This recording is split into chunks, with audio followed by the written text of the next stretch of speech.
Why was Rasputin murdered and how did it happen? And how did this affect the Russian politics by the end of 1916? The Russian people were growing tired of Rasputin's grip upon the Russian throne, so those connected to the crown looked to deal with Rasputin.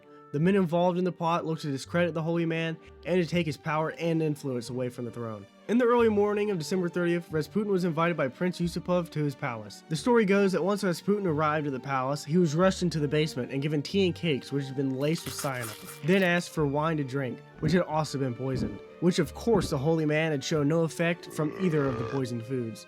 The prince grew angered and impatient and went upstairs to the other collaborators to grab a revolver, entered the basement again, and shot Rasputin in the chest. Rasputin jumped up and fled to the courtyard where he'd been shot again by Yusupov.